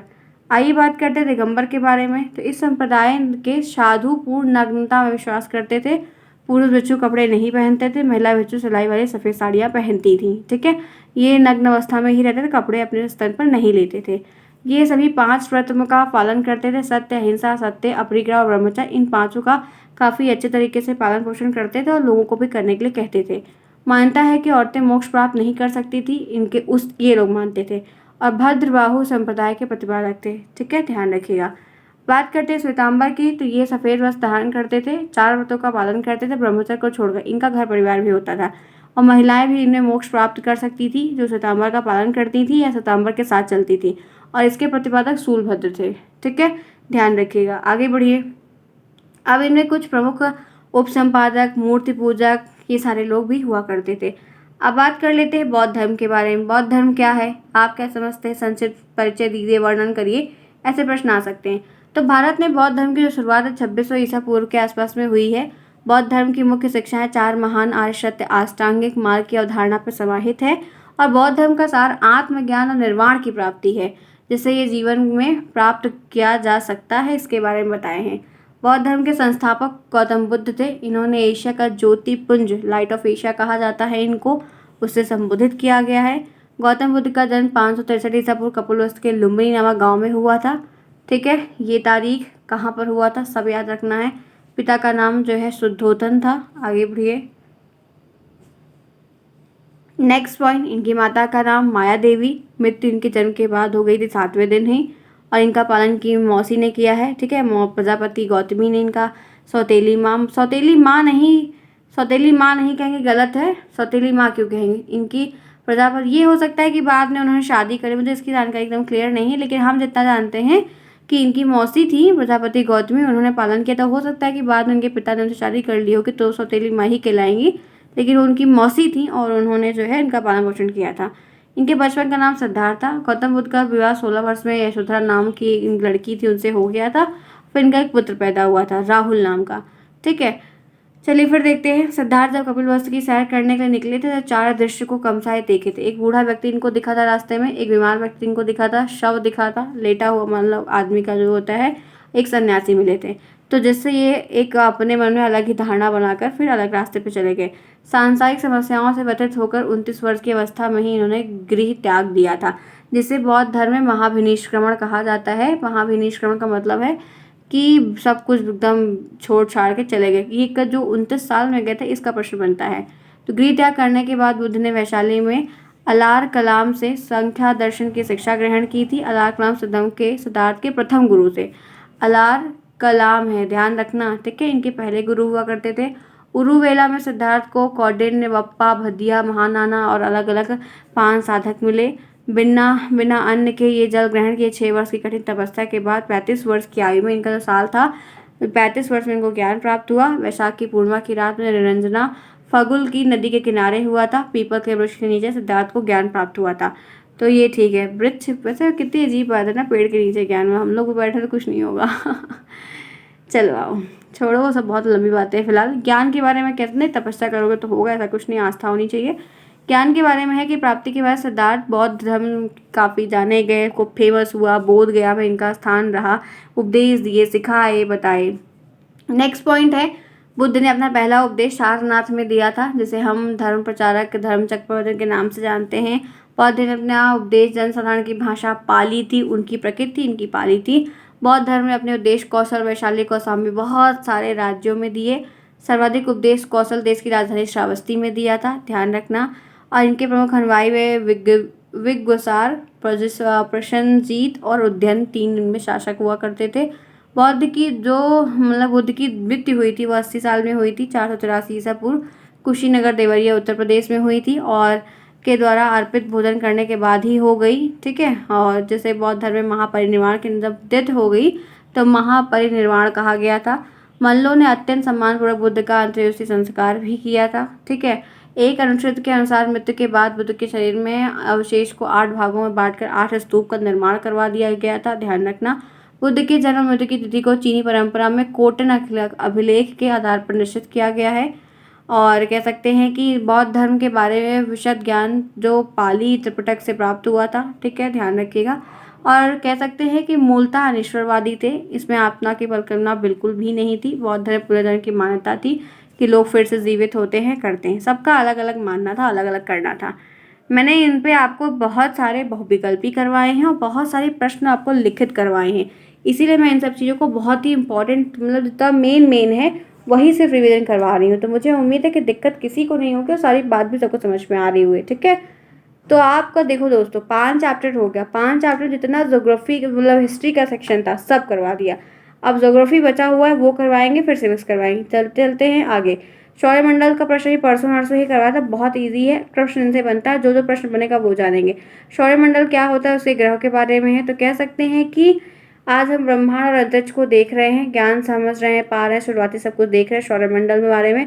सौरमंडल जिसे इंग्लिश में हम सोलर सिस्टम कहते हैं, ये इतना विशाल, इतना बड़ा है कि हमारे सूर्य के साथ 8 ग्रह इसके साथ शामिल होते हैं। और कह सकते हैं बहुत सारे खगोलीय पिंड, छोटे छोटे असंख्य हैं, धूमकेतु, उल्का पिंड, गैसी बादल, सब कुछ मौजूद है। कह सकते हैं कि हमारे सौरमंडल में एक तारा है जिसे हम सूर्य कहते हैं। 8 उसके एक क्रमानुसार है, बुध, शुक्र, पृथ्वी, मंगल, बृहस्पति, शनि, अरुण। ये तो याद है मुझे, तो ये क्रम आप भी दोस्तों याद कर लो, प्लीज़ प्लीज़ प्लीज़ प्लीज़ याद कर लो, क्योंकि ये क्रम कभी कभी है ना बहुविकल्पी में टिक करने को आता है या लिखने को आता है कि आप इसके साथ में लिखो। ठीक है, तो यहाँ पर ध्यान रखना। और प्लूटो को जो है वो निकाल दिया गया था, ठीक है, 2004 या 6 में। सूर्य के बारे में बहुत सारी बातें हैं, फटाफट पढ़ेंगे। सबसे पहले बात करते हैं सूर्य की, जो हमारे सौरमंडल का केंद्र बिंदु है, सबसे बड़ा पिंड है और खुद का अपना प्रकाश होता है, रोशन होता है। लगभग कई सालों से ये चमक रहा है और हाइड्रोजन और हीलियम की गैस से मिलकर बना हुआ है। ठीक है, ध्यान रखिएगा। और कह सकते हैं चूंकि सूर्य एक तारा है, इसलिए इसमें मौजूद जो पदार्थ है वो प्लाज्मा के रूप में प्रेजेंट है। प्लाज्मा कहते हैं तो थोड़ा चिपचिपा सा एक फॉर्म होता है। ठीक है, और इसकी सतह का जो तापमान है वो 5000 डिग्री सेल्सियस लगभग रहता है। तापमान लगभग 15 लाख डिग्री सेल्सियस के बराबर भी पहुंच जाता है। ठीक है, ध्यान रखना। इसके प्रकाश पृथ्वी सौरमंडल में पृथ्वी के अन्य ग्रहों को परिक्रमा करते हैं, जितने भी ग्रह इसकी परिक्रमा करते हैं। ठीक उसी प्रकार सूर्य भी आकाशगंगा गैलेक्सी मिल्की वे के केंद्र की परिक्रमा करता है और सूरज को मिल्की वे के केंद्र की परिक्रमा करने में लगभग 225 200 250 बिलियन वर्ष लग जाते हैं। तो ये सूर्य के बारे में है। आपको गैस वाला जो है वो याद रखना है और जो 5000 डिग्री सेल्सियस तक गर्म रहता है वो ध्यान रखना है। आगे बढ़िए। मरकरी के बारे में क्या है कि सबसे छोटा ग्रह कौन सा, तो मरकरी है, ये ध्यान रखना। सबसे नज़दीक कौन सा है, तो मरकरी है, इसलिए सबसे गर्म भी है। शुक्र की बात कर लेते हैं तो दूसरे स्थान पर सेकेंड रैंक पर शुक्र होता है और ये सबसे गर्म भी है, तो कह सकते हैं। ठीक है, गर्म तो फिलहाल सभी है, लेकिन ज़्यादा गर्म ये लोग क्योंकि सूर्य के पास में है, तो ये ध्यान रखना। और इनको सांझ और भोर का तारा भी कहते हैं। आगे बढ़िए। अर्थ के बारे में क्या है, जहाँ पर हम रहते हैं, सौरमंडल का कैसा क्या, जहाँ पर जीवन मौजूद है और यहाँ पर अलग अलग बहुत सारी चीज़ें हैं। ठीक है, जीव जंतु सब कुछ है। एक बात इसमें ये ध्यान रखना है कि पृथ्वी को नीला ग्रह कहा जाता है क्योंकि यहाँ पर जल, महासागर, झरना, नदी, तालाब, कुआं सब कुछ है। सफ़ेद कहा जाता है क्योंकि सफ़ेद रंग पृथ्वी के बादलों का है, इसलिए थोड़ा ध्यान रखना। और हरा रंग जो हरियाली है, सुंदरताएं हैं, प्रकृति, फल फूल, वृक्ष जो है, इस वजह से। आगे बढ़िए। मार्स के बारे में, मंगल के बारे में है। मंगल को लाल ग्रह कहा जाता है क्योंकि आयरन ऑक्साइड उसमें प्रेजेंट होता है। ये धरती से मिलता जुलता ग्रह होता है। सौरमंडल का ऊंचा पर्वत क्या है, ओलंपस पर्वत मंगल ग्रह पर ही स्थित है, ध्यान रखिएगा, अच्छी बात है। तो ये सारी चीज़ें इनके बारे में है, जो कि बहुत सारा मंगल पे आप देख ही रहे हो कितनी सारी चीज़ों को संभावनाएं होने की बातें कहते हैं, जाते हैं, बहुत कुछ करते हैं। जुपिटर के बारे में क्या है, सबसे बड़ा ग्रह, भारी ग्रह, विशाल ग्रह। ठीक है, शुक्र के बाद सबसे ज़्यादा गर्म चमकने वाला ग्रह यही होता है, पहले शुक्र है फिर ये है। और कह सकते हैं कि ये हाइड्रोजन हीलियम से बना होता है, काफ़ी बड़ा विशाल होता है। आगे चलो। शनि के बारे में है, सबसे सौरमंडल का सबसे दूसरा बड़ा ग्रह, सौरमंडल का छठा ग्रह, ये रिंग के हिसाब से इसके छल्ले पाए जाते हैं। इसकी पहचान यही कि इसके बाहर जो है छल्ले लगे होते हैं, रिंग लगी होती है। शनि ग्रह के आसपास की अधिक संख्या के उपग्रह जो है वो कह सकते हैं कि जो उपग्रह की संख्या है वो 82 के आसपास है। टाइटन जो है वो शनि का सबसे बड़ा, कह सकते हैं, टाइटन, गैनीमेड, कुछ उपग्रहों के नाम भी याद रखिएगा, कभी कभी आ जाता है। ठीक है। आगे बढ़िए। धूमकेतु क्या होता है, धूमकेतु किसे कहते हैं, तो कह सकते हैं कि आकाश ने पुच्छल तारे को देखा ही होगा और पुच्छल तारे वास्तव में वो तारे नहीं बल्कि धूमकेतु होते हैं। धूमकेतु चट्टान, पत्थर, धूल, बर्फ की गैस के बने मिश्रण होते हैं जो सूर्य की एक लंबी अवधि की परिक्रमा करते हैं, तो वो चिंगारी निकलती है तो वही आपको दिखते हैं, तो उसको हम धूमकेतु कहते हैं। उल्का पिंड किसे कहते हैं, हमारे सौरमंडल में कुछ ऐसे पिंड भी मौजूद है, ना तो ग्रह की उप संज्ञा है, न ही ग्रह है, न ही उपग्रह है, और वो क्षुद्र ग्रह होते हैं, वो उल्का पिंड होते हैं। ठीक है, ध्यान रखना। अंतरिक्ष में ऐसे पिंड जो है वो उल्का पिंड के नाम से जाने जाते हैं। ये पिंड चट्टान, धातु के छोटे छोटे टुकड़े होते हैं जो गुरुत्वाकर्षण से टूटते हैं, बिखरते हैं और दिखते हैं। ठीक है, कभी कभार। आगे बढ़िए, नेक्स्ट देखिए। बात आ जाती है क्षुद्र ग्रह की। ये क्या होता है, तो जिन्हें अप्रधान ग्रह या एस्ट्रॉइड कहते हैं। ठीक है, इंग्लिश भाषा में। सौरमंडल में विचरण करने वाले ऐसे खगोलीय पिंड जो अपने आकार में ग्रहों से छोटे होते हैं, उल्का पिंड से बड़े होते हैं, वो हमारे क्षुद्र ग्रह कहलाते हैं। पत्थर की कटीले कटीले, इनका कोई शेप आकार नहीं, बड़े बेडौल से होते हैं, बेढंग सा टाइप के होते हैं। तो ये सारी बातें सोलर सिस्टम से संबंधित हैं, जो कि ज्योग्राफी के सेक्शन से है। आपको सेकेंड सेमेस्टर में मालूम है यही चीज़ साइंस में भी सेम मिलेगा, यही एसएसटी में भी मिलेगा। आपका 2 पेपर बढ़िया अच्छा हो जाएगा। आपके सेकेंड सेमेस्टर का जो पेपर 1 पेपर 2 है ना, वो एक ही ऐसा है, बहुत हेल्प होगी। चलो अब मानचित्र का देख लेते हैं थोड़ा बहुत। मानचित्र जिसे मैप भी कहा जाता है, पृथ्वी के एक पूरे क्षेत्र या उसके एक हिस्से का आरेख चित्रण रखता है, जो स्केल के आधार पर सब लोग खींचते जाते हैं, दिखता है। मैप की परिभाषा वगैरह बहुत कम आएगी, ये सब नहीं आता। महत्वपूर्ण प्रश्न आएगा कि अगर हम बात करते हैं मानचित्र के घटक की, तो 3 घटक हैं, दूरी, दिशा और प्रतीक। ठीक है, दूरी के बारे में क्या है, तो मानचित्र एक द्विआयामी रेखांकन है होता है। ये पूरे विश्व के किसी एक भाग के कागज के टुकड़े पर दिखाता है। मानचित्र बनाते समय कार्टोग्राफर इस बात का ध्यान रखते हैं कि दो स्थानों के बीच की दूरी सही दिखाई जाए, जिससे वास्तविकता का पता चलता रहे। नहीं तो इधर का उधर, उधर का इधर, ईस्ट को वेस्ट में, वेस्ट को ईस्ट में कर दो। दिशा के बारे में क्या है, तो मानचित्र में दिशा के बारे में भी जानकारी होती है। अधिकतर मानचित्र पर ऊपर की ओर इंगित किए होते हैं, तीर के हिसाब से दिखता है, या तो यहाँ पर ऊ लिखा रहता है। यह उत्तर दिशा को दर्शाता है। जब उत्तर दिशा का पता चल जाता है तो आगे और बढ़ते हैं तो अलग अन्य दिशाओं का भी पता चल जाता है, उत्तर दक्षिण पूर्व पश्चिम, ठीक है। तो इन सब का चिन्ह बना होता है। दिक्सूचक क्या होता है, यह एक यंत्र होता है जो किसी भी स्थान पर दिशा का पता बता सकता है, और इस यंत्र में वृत्ताकार डिब्बी में एक चुंबकीय सुई लगी होती है जो ऐसे बार बार हिलती रहती है, ठीक है, देखा होगा आप लोगों ने। और चुंबकीय सुई हमेशा उत्तर दक्षिण की दिशा की तरफ करती है, और कह सकते हैं कि आपको रास्ता बताने में हेल्प करती है, डायरेक्शन दिखाने में। ये देखिए, ये इंपॉर्टेंट है, सबसे इंपॉर्टेंट। जितनी भी बातें आप हर चैप्टर में पढ़ते हैं ना, सब तो आती नहीं, आएगी भी नहीं, देख लिखित ले लो, सारी नहीं आने। बहुत महत्वपूर्ण प्रश्न ही बीच बीच के आएंगे, बाकी नहीं आएंगे ये, लेकिन इंपॉर्टेंट है। जैसे रेलवे लाइन का ये सिंबल है, पहला वाला बड़ी लाइन, मीटर की जो लाइन होती है वो इस तरीके की, रेलवे स्टेशन जो होता है वो इस तरीके का सिंबल है। अगर सड़क पक्की है तो दो लाइन बनेगी, सड़क कच्ची है वो खड़ंजा बिछा है, ईंटे वाला खड़ंजा बिछता है ना गाँव में, देखा है ईंटे वाला, तो वो इस तरीके से होता है, उसका चित्र है ये। सीमा अगर अंतर्राष्ट्रीय की है तो वो इस तरीके से बनी होगी, अगर राज्य की है तो थोड़ा पतली और ऐसे बनी होगी, और जिले की है तो उसमें बीच में गोला गोला नहीं बना होगा। अगर नदी है तो इस तरीके का चित्र है, कुआं है तो गोल गोल होगा, तालाब है तो ये टेढ़ा मेढ़ा होगा, नहर है तो कुछ ऐसे पानी जैसे निकला होगा, पुल है तो कुछ इस तरीके से होगा, मंदिर बनी है तो ये ऐसे टाइप की होगी, अगर गिरजाघर बना है ऐसे होगा, मस्जिद बनी है तो कुछ इस तरीके से होगा, छतरी अगर है, छतरी पता नहीं क्या होता है, तो वो इस तरीके से होगा। पोस्ट ऑफिस में पीओ लिखा होगा, पोस्ट एवं टेलीग्राफ ऑफिस में पीटीओ लिखा होगा, पुलिस स्टेशन पीएस लिखा होगा। कब्रिस्तान बना होगा तो इस तरीके का, ठीक है। बस्ती बनी होगी जैसे कब्रिस्तान इस तरीके का होता है, ठीक है। पेड़ है तो इस तरीके घास, ये चित्र वाला इंपॉर्टेंट है, तो थोड़ा ध्यान रख लो, आ सकता है, बनाने को पूछ सकता है, या छपा रहता है आपको पूछने को आता है। मानचित्र के प्रकार देख लो कौन कौन से होते हैं, तो भौतिक मानचित्र होता है, राजनीतिक होता है, विवरण होता है, विशेष होता है, बहुत अलग अलग प्रकार के मानचित्र होते हैं। मानचित्र के प्रकार कम उम्मीद है कि पूछेगा। मानचित्र का उपयोग क्या है, तो विश्व और देश की सभी भागों की जानकारी प्राप्त कर सकते हैं, परिवहन के बारे में जान सकते हैं, यातायात के बारे में जान सकते हैं, थल जल सल सब के बारे में जान सकते हैं। व्यापार के क्षेत्रों में सफलता पाने के लिए उसकी उपयोगिता का काफ़ी महत्व देखते हैं, कहाँ पर क्या है क्या नहीं है। भवन निर्माण के लिए भी काफ़ी हेल्प होती है कि हमें कहाँ पर लेना क्या करना है, और बहुत सारे चीज़ों के बारे में हम बहुत ज़्यादा देख सकते हैं, समझ सकते हैं, ठीक है। ग्लोब क्या होता है, चलिए यहाँ तक समझ में आ रही है बातें कि नहीं। क्लास बहुत लंबी होगी, इसका मत सोचिएगा कि कब खत्म होगा, क्योंकि सिलेबस बड़ा है, अभी तो आपके अक्षांश देशांतर रेखाएं और पता नहीं क्या क्या बचा हुआ है। तो आराम से पेशेंस बनाइए और हर चीज़ को देखते चलिए, ठीक है। अब आगे बढ़ते हैं, ग्लोब के बारे में जानते हैं। तो फटाफट आप तो लाइक कर दो, सभी लोग जिन्होंने अभी तक घंटी नहीं बजाई है वो फटाफट बता दें, फिर आगे बढ़ें। ग्लोब के बारे में है, ग्लोब पृथ्वी का एक लघु छोटा सा रूप होता है। सरल शब्दों में कह सकते हैं हमारी पूरी धरती के एक छोटा सा मॉडल होता है, जो हमें भौतिक प्रारूप, महानदी, महासागर सबके बारे में जानकारी देता है, और हम घुमा घुमा कर उसको खेल खेल में सब सीखते हैं, जानकारी एकत्रित करते हैं। देखो देखो, ये ग्लोब है। एक टेरेस्ट्रियल ग्लोब होता है जो लैंड के बारे में, पृथ्वी के बारे में पूरा बता रहा है, अर्थ के ऊपर क्या क्या है।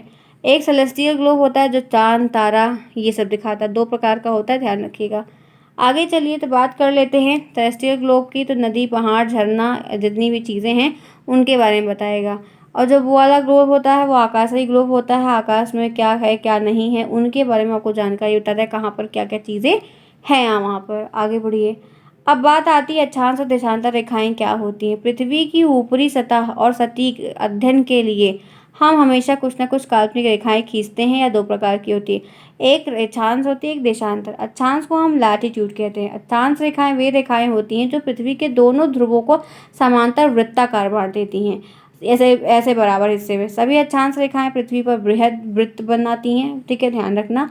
ग्लोब पर अक्षांशों की संख्या 181 है। पृथ्वी पर 0 डिग्री अक्षांश सबसे बड़ा अक्षांशीय वृत्त बनता है, जिसको इक्वेटर कहा जाता है, और पृथ्वी की सतह के बीचों बीच स्थित होने के कारण इसको भूमध्य रेखा या विषुवत रेखा के नाम से भी जाना जाता है, इंग्लिश में इक्वेटर लाइन कहते हैं। भूमध्य रेखा पृथ्वी को दो गोलार्ध में, दो हेमस्फीयर में बांट देती है, एक नॉर्थन एक साउथर्न हेमस्फीयर में बढ़ता है। हेमस्फीयर को हिंदी में गोलार्ध कहते हैं। विषुवत रेखा के ऊपरी भाग में उत्तरी ध्रुव होता है, और नीचे में दक्षिण ध्रुव होता है, ठीक है, ध्यान रखना। 23.5 डिग्री अक्षांश उत्तरी अक्षांश कर्क रेखा की तरफ होता है, 23.5 डिग्री अक्षांश दक्षिणी मकर रेखा की ओर होता है। ठीक है, एक उत्तर में और एक दक्षिण में। आगे चलो, कुछ इस तरीके से है, देखो ये है उत्तर ध्रुव, 66.5 डिग्री कटिबंध, शीत कटिबंध है। ये आपकी ये रबटी हुई विषुवत रेखा, ये आपका दक्षिणी हिस्सा, ये आपका उत्तर दक्षिण, ये ठीक है।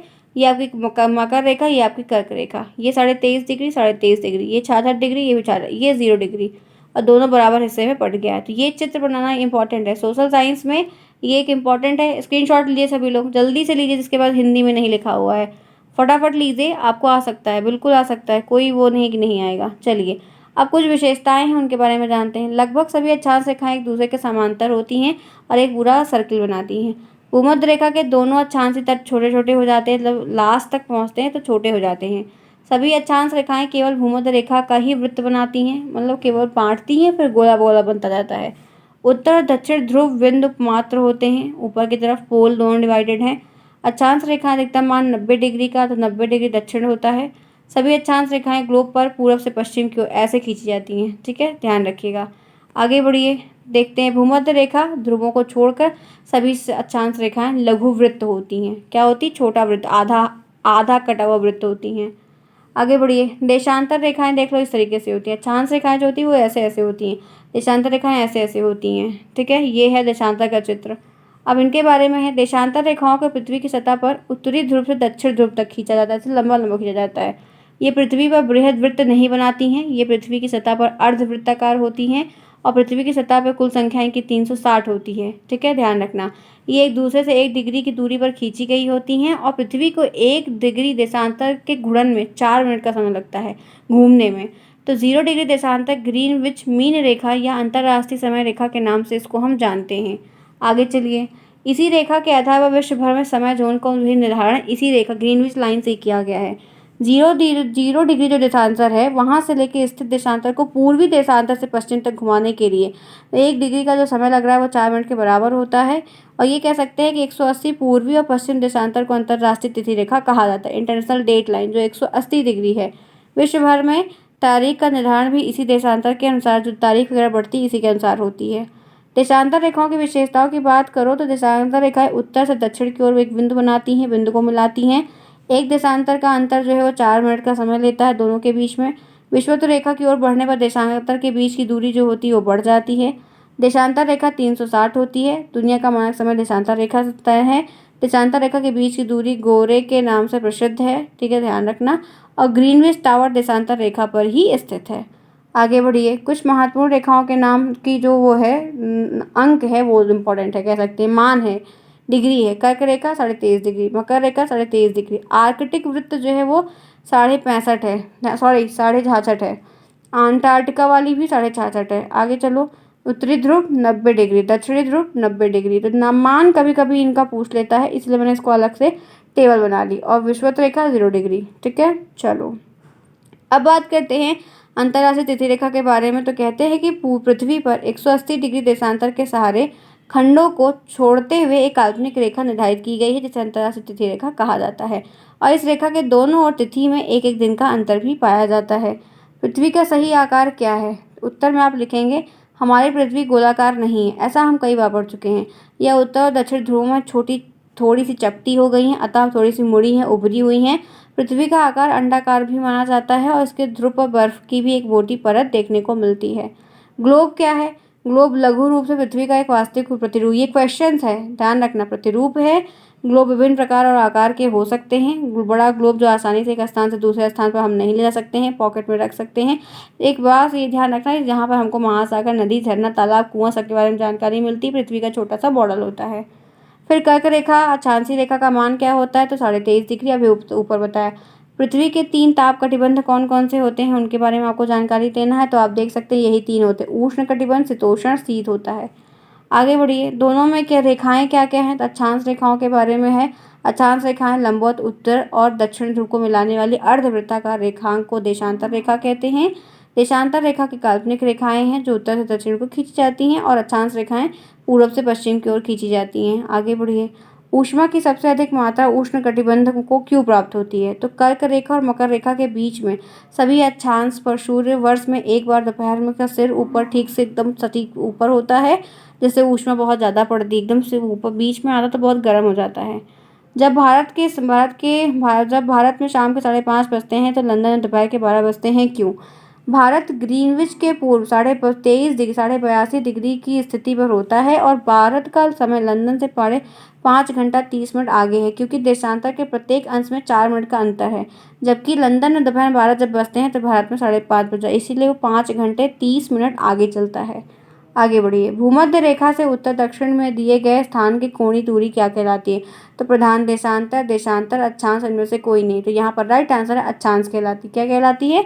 अक्षांश कहलाती है। आगे बढ़िए। निम्नलिखित में से कौन सा बृहत वृत्त का उदाहरण है? कर्क रेखा, मकर रेखा, भूमध्य रेखा, आर्कटिक। अभी बढ़ाया भूमध्य रेखा।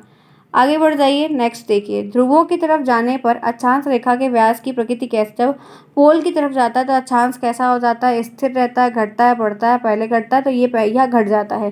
पहले बड़ा रहता है, बाद में छोटा हो जाता है। धरातल पर 1 डिग्री अक्षांश की दूरी निम्न में से किसके बराबर है? 11 किलोमीटर, 111, 21, 121, 111 किलोमीटर के बराबर है।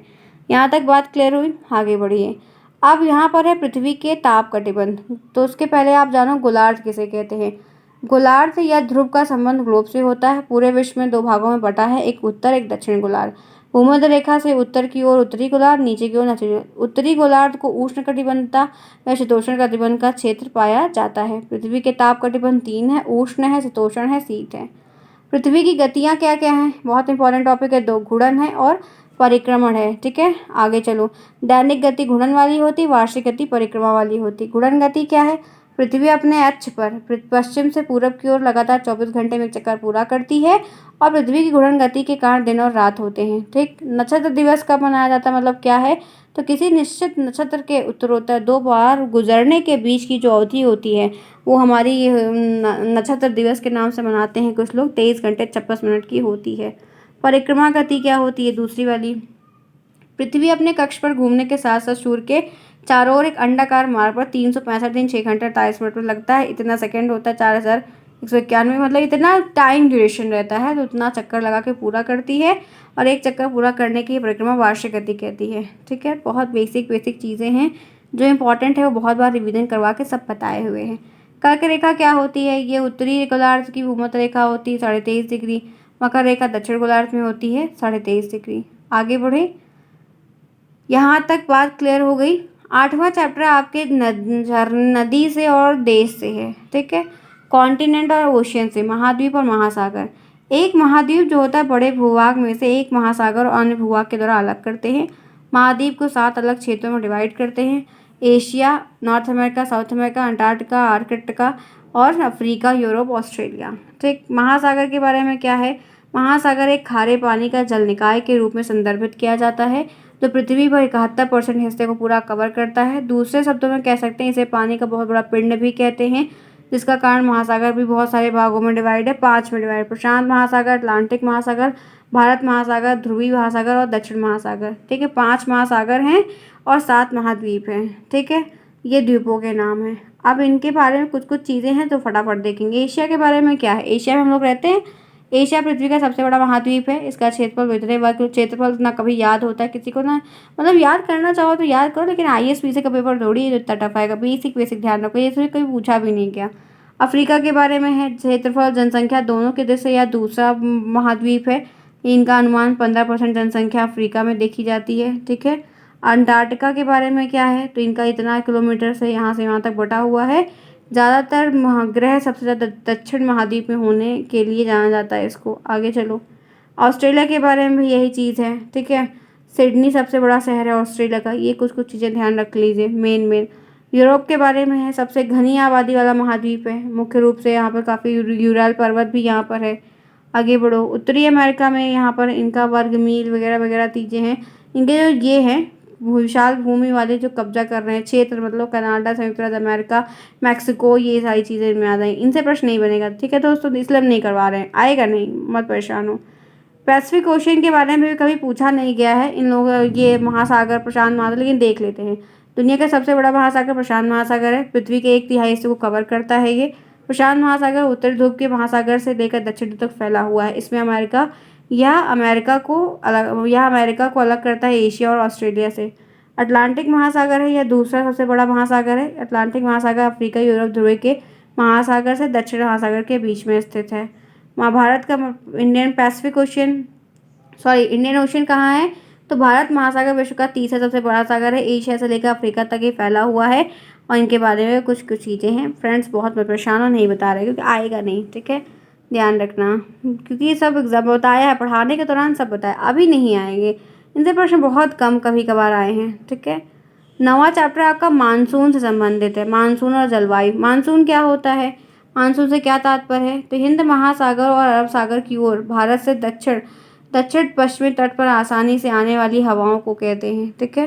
भारत, पाकिस्तान, बांग्लादेश आदि देश में बारिश करवाती हैं। इन्हें मौसमी पवनें कहते हैं और ये 4 महीना तक रहती हैं। जलवायु क्या होता है? जो लंबे समय तक रहता है, ठीक है।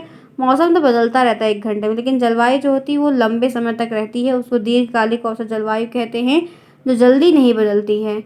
ज्वालामुखी विस्फोट के बारे में क्या है? ये क्या होता है? ज्वालामुखी के विस्फोट पर बड़ी मात्रा में कार्बन डाइऑक्साइड और सल्फर डाइऑक्साइड उत्सर्जन मतलब निकलता है, जो वायुमंडल में प्रवेश करता है, जिस कारण से पृथ्वी तापमान के टेम्परेचर में कम होती है और जलवायु अचानक परिवर्तन देखने को मिलता है, जिसका बहुत अच्छा है। अलग अलग आप ज्वालामुखी के कुछ कुछ नाम याद रख लो, मैं भी पूछ ले, मैं भी ना भी पूछे, कोई ज़रूरी नहीं है। वनोन्मूलन क्या होता है? पिछले कुछ वर्षों में बड़ी मात्रा में वृक्ष काटे जा रहे हैं, आबादी बढ़ रही है, लोग लगाते हैं नहीं, तो भाई डिफॉरेस्टेशन तो होगा ही ना। घर के लिए ले रहे हैं लकड़ी, सामान फर्नीचर्स के लिए ले रहे हैं, तो आपको लगाना पड़ेगा, तो वही है उन्मूलन। पेड़ भाई लगाओ, बिना लगाए कुछ होगा नहीं। जलवायु क्या है? एक स्थान का दीर्घकालिक औसत मौसम जलवायु है। मौसम क्या है? किसी स्थान की वायुमंडलीय अवस्था, पवन, आर्द्रता और तापमान की अल्पकालिक परिवर्तन मौसम होते हैं। मौसम के अध्ययन को क्या कहते हैं? मेट्रोलॉजी। जलवायु के अध्ययन को क्या कहते हैं? क्लाइमेटोलॉजी। सबके प्रश्न भी इसलिए बाद में ले लिए। भारत की जलवायु कैसी है? तो उष्ण कटिबंधीय मानसूनी जलवायु है, ठीक है। अब भारत की ऋतुओं के बारे में। हर साल समय के चक्र के अनुसार मौसम, जलवायु, तापमान परिवर्तन होते हैं, इन्हें हम ऋतु कहते हैं। सूर्य के चारों ओर पृथ्वी की परिक्रमा पृथ्वी का सतह पर पहुंचने वाले सूर्य के प्रकाश को बदल देती है। ये परिवर्तन देखने को ऋतुओं के हिसाब से मिलते हैं। भारत की ऋतुएं 6 प्रकार की हैं। वसंत जो होता है वो चैत के महीने में, मार्च से अप्रैल में। ग्रीष्म जेठ से आषाढ़, मई जून का महीना आषाढ़ चल रहा है इसमें। रेनी वर्षा की बात करते हैं तो वही अब जुलाई आ गई है तो सावन लगेगा। शरद के बारे में फिर अक्टूबर से नवंबर आ जाता है। हेमंत जो है दिसंबर से 15 जनवरी तक चलता है, ठीक है। बहुत ज़्यादा चैप्टर है। कितना चैप्टर है आपको? तो ये ओवर ही नहीं हो रहा है। चलिए कोई नहीं, क्योंकि इतनी टाइम से मैं क्लास की आपकी कोशिश करके कर रही हूँ। आज सैटरडे का पूरा वक्त मैंने आप लोग के लिए दिया। चलिए कोई बात नहीं, आप लोग बस अच्छा करके आना दोस्तों, यही प्रॉमिस करो कि बढ़िया परफॉर्म करोगे, इतनी मेहनत रंग लाओगे। चलिए देखते हैं। 10th है वनस्पति, पेड़ पौधों के बारे में है, ठीक है। वनस्पति, प्राकृतिक वनस्पति क्या होती है? तो यहाँ कह सकते हैं कि पर्यावरण का वो खजाना जो हमें भगवान के द्वारा मिलता है वो प्राकृतिक वनस्पति होता है। आराम से बना कर लिख देना। उष्णकटिबंधीय सदाबहार वन क्या होते हैं? जो ऐसे वन हैं जो कह सकते हैं कि अधिक वर्षा होने वाले एरिया में, पश्चिमी क्षेत्रों में मिलते हैं और ये हमेशा सदाबहार रहते हैं, हमेशा हरे भरे रहते हैं। आर्द्रता पर्णपाती वन क्या होते हैं? वनस्पति मुख्यतः पश्चिमी घाट के पूर्वी ढाल, प्रायद्वीप उत्तरी एरिया में है और ये कह सकते हैं कि भावर और तराई वाले क्षेत्र में, जहाँ पर हल्की शुष्क मिट्टी होती है, गीली भी रहती है, इसको सूखी सूखी होती है, वो ये एरिया होते हैं। और उष्ण शुष्क पर्णपाती वन क्या होते हैं? ये ऐसे होते हैं जो उत्तर प्रदेश, बिहार, पश्चिम बंगाल और ये आंध्र प्रदेश, कर्नाटक, यहाँ की मिट्टियाँ जो हमेशा एकदम सूखी भुर टाइप की होती है, सूखी रहती हैं, वहाँ पर वनस्पति का उतना देखने को नहीं मिलता। इसी प्रकार से वनस्पति में न्यूनता आती है, क्योंकि मिट्टी जब सूखी सूखी रहेगी तो बिना पानी की व्यवस्था वगैरह के सब थोड़ी हो जाएगा, तो मिट्टी का अलग अलग रहता है जहाँ पर जो भी है। खगोलीय संगठन नासा के बारे में। NASA national aeronautics space administration है, बहुत बार करवाया है। ये जो है सैटेलाइट के माध्यम से अंतरिक्ष रिसर्च करती है, जांच पड़ताल करती है। इनका फुल फॉर्म याद रखिएगा, आपको फुल फॉर्म ज़रूर इनके बारे में आता है, ये मैंने आपको बता दिया। मुख्यालय कहेंगे तो इनका वाशिंगटन डीसी में है। जो स्थापना कहेंगे तो 29 जुलाई 1958 को हुई है। इसरो के बारे में है, Indian space research organisation, Bharat का राष्ट्रीय आंतरिक एक संस्थान है, ठीक है, जहाँ पर हम ये रिसर्च के काम करते हैं, सीखते हैं, जानते हैं, पढ़ते हैं, साइंटिस्ट लोग काम करते हैं। इनके बारे में फुल फॉर्म ध्यान रखना, हिंदी इंग्लिश में सब में। आपका ज्योग्राफी भी डियर होता है ख़त्म, जितना ज्योग्राफी का सेक्शन है वो भी मैंने आपको ओवर कर दिया। अब बचा है सिर्फ आपका पॉलिटी, जो कि फटाफट मैं आपको कवर करवाऊंगी ताकि आप फटाफट कर लो। अभी देखो ये पूरा इतना बचा हुआ है, बहुत है।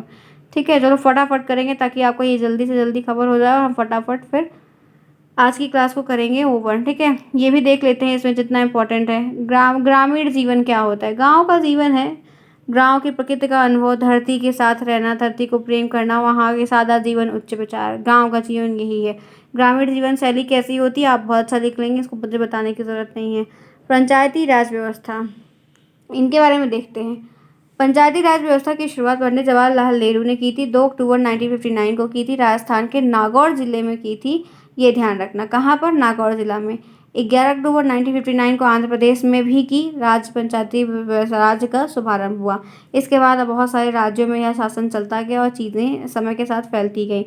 इनका निर्माण करने का उद्देश्य क्या था? कि सरकारी योजना को दूर दूर तक पहुंचाया जा सके, जिससे राष्ट्र का तीव्र गति से विकास हो। इनमें कुछ कमियां भी थी, उनको पूरा करने के लिए कुछ अमेंडमेंट एक्ट लाए गए थे, जिसके बाद में क्या कहलाया गया कि इस संशोधन ने पंचायती राज व्यवस्था का जो प्रावधान है वो किस भाग में है? भाग 9। अनुच्छेद कौन सा? 243। अनुसूची कौन सी? 11। ये याद रखना, ये इंपॉर्टेंट है, जो कि बहुविकल्पी आ सकता है, मैं बता दे रही हूँ। ठीक है, 73वें संविधान संशोधन की प्रमुख विशेषताओं की अगर हम बात करते हैं तो इस संवैधानिक संशोधन के अंतर्गत त्रिस्तरीय पंचायती राज व्यवस्था का व्यवधान किया गया था, प्रावधान रखा गया था। ग्राम स्तर पर ग्राम पंचायत, खंड स्तर पर पंचायत समिति और जिला स्तर पर जिला परिषद की व्यवस्था की, यही 3 था, इसलिए त्रिस्तरीय नाम पड़ा इसका। 73वें संविधान संशोधन की विशेषताएं क्या है? इस संविधान संशोधन के द्वारा संविधान में भाग 9 जोड़ा गया था।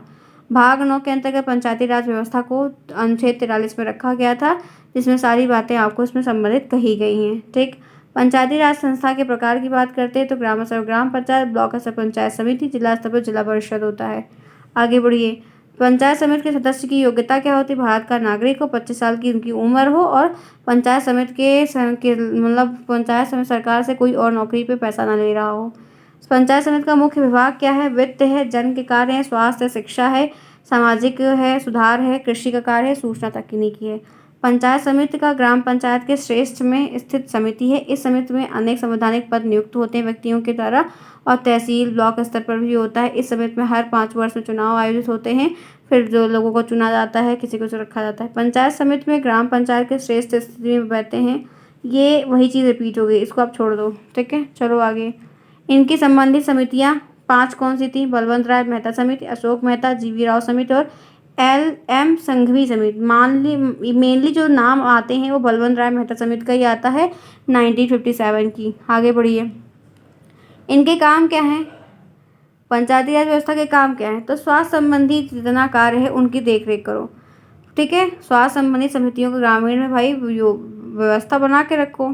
शिक्षा के कार्य लोग बच्चों को पढ़ाई की व्यवस्था दो, बालकों के लिए, लड़कियों के लिए, महिलाओं के लिए। पशुपालन के भी काम सही से रखो। अब ये सारी चीज़ें आप लिख लेना, क्योंकि बहुत लंबा वीडियो बन रहा है, आपको मालूम होना चाहिए। तो ये सारी चीज़ें आप बना के कुछ लिखने का प्रयास करिएगा। आगे बढ़िए। नेक्स्ट चैप्टर है नगर पंचायत। अब जैसे गाँव के बारे में था वैसे नगर पंचायत के बारे में भी है। नगर पंचायत को शासन की सबसे निचली श्रेणी के नाम से जाना जाता है। निचली श्रेणी अवश्य है, लेकिन समाज के लिए बहुत ज़रूरी होती है। नगर पंचायत ऐसे क्षेत्रों से गठित की जाती है जहाँ पर गाँव से शहर में चेंजेस हो रहे होते हैं और जहाँ पे कम से कम कहते हैं कि कम आबादी से कम 30,000 से अधिक आबादी या 1 लाख आवश्यक होनी चाहिए, वहाँ पर इनका निर्माण होता है। आगे बढ़िए।